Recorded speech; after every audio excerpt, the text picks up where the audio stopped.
먼저 코로나19로 인해 연일 애쓰고 있는 350만 도민들과 의료진, 도지사님과 교육감님, 그리고 관계 공무원 여러분의 수고에 감사드립니다. 정의당 비례대표 문화복지위원회 이영실 의원입니다. 코로나19로 재난기본소득, 마스크 무상 공급 등에 대한 국민의 관심과 논의가 뜨거운 시점입니다. 국민 개개인이 알아서 피하고 대체할 수 없는 것을 국가가 나서서 지원해야 한다는 게 논의의 핵심입니다. 이에 본 의원은 오늘 개인이 선택할 수 없는 기본권에 대한 이야기를 하려고 합니다. 월경은 여성이 인간으로 태어나 스스로 선택할 수 없는 생리현상으로 세상의 절반인 여성들이 매달 수일간 겪는 일임에도 불구하고 그날 또는 마법으로 불리며 비밀스럽고 특수한 영역으로 여겨져 왔습니다. 생리는 특수상황 또는 개인 영역의 것이 아니라 인간으로서 보호받아야 할 기본권입니다. 특히 여성 청소년의 경우 생리는 건강권뿐만 아니라 학습권과도 연결되어 있습니다. 2016년에 이슈가 되었던 깔창 생리대 사연을 다들 들어보셨을 겁니다. 생리대를 살 돈이 없어서 신발 깔창이나 휴지를 생리대 대신에 사용하고 일주일간 학교도 갈 수 없었던 학생의 이야기를 접하며 가장 기본적인 위생용품조차 살 수 없는 청소년들의 현실에 많은 국민들이 충격을 받았습니다. 이렇듯 깔창 생리대를 비롯한 여러 사연들이 전해지면서 생리대가 단순한 여성용품이 아니라 공공용품이라는 인식이 생기게 되었습니다. 이후 일회성 지원을 넘어 국민의 보편적 복지와 공적 영역에서 이 문제를 다루자는 여론이 일기 시작했고 취약계층에게 생리대를 지원하자는 논의가 이루어졌습니다. 청소년 복지지원법 제5조에는 여성 청소년의 건강한 성장을 위하여 여성 청소년에게 보건위생의 필수적인 물품을 지원하도록 하고 있습니다.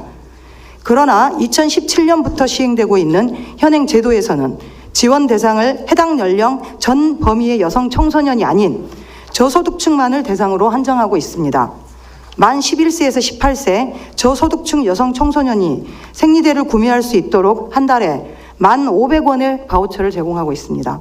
하지만 2018년 7월 기준 신청률은 68.6% 수준입니다.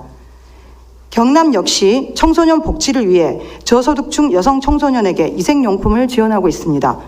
그러나 2018년 기준 8,133명의 대상자 중 신청자 수는 6,999명인 실정입니다. 약 1,100명이 신청을 하지 않거나 혹은 신청하지 못한 제도적 사각지대에 놓인 것입니다. 여러분, 과거 보편적 무상급식 정책이 정착되기까지의 과정과 그것이 지니는 함의를 다시 한번 새겨볼 때입니다. 저소득층 학생들을 대상으로 무상급식을 실시할 당시 낙인 효과 때문에 급식 신청을 꺼려하는 학생들이 많았던 것에 비춰볼 때 저소득층 청소년들에게만 생리대를 지원하게 되면서 정서적으로 민감한 시기의 청소년들에게는 다시 상처가 될 수 있습니다. 여성 청소년의 건강권 보호를 위해 보건위생의 필수품인 생리대를 보편적으로 지급해야 되는 이유입니다. 특정 상황에 처한 특정 대상을 사회 속에서 구분하는 행위가 또 다른 배제임을 우리는 알아야 합니다. 가난한 소녀에게 도움이 필요하다라는 문구는 청소년이 자신의 가난함을 증명해야 함을 내포하면서 가난한 청소년을 선별해서 생리대를 베풀어주는 형태의 지급 방식은 낙인과 다를 바 없습니다. 경기도 여주시에서 전국 최초로 무상생리대 지급 조례가 통과된 후 서울시를 비롯한 여러 지자체에서 관련 조례가 통과되었습니다. 여성 청소년 생리대 지원을 보편 복지로 확대하자는 목소리가 커지고 있는 것입니다. 여성 청소년에게 매달 겪어야만 하는 생리는 일상입니다. 생리대를 기호품이나 사치품이 아니라 필수품으로 보고 청소년에게 무상으로 제공하는 것이 세계적으로도 보편적 상식이 되고 있는 추세입니다. 생리용품을 제공하는 것은 단순히 물품을 제공하는 것을 넘어 사회 구성원으로부터 존중받고 있다는 메시지를 만들어 나가는 중요한 시작이 될 것입니다. 우리 경남도 늦지 않았습니다.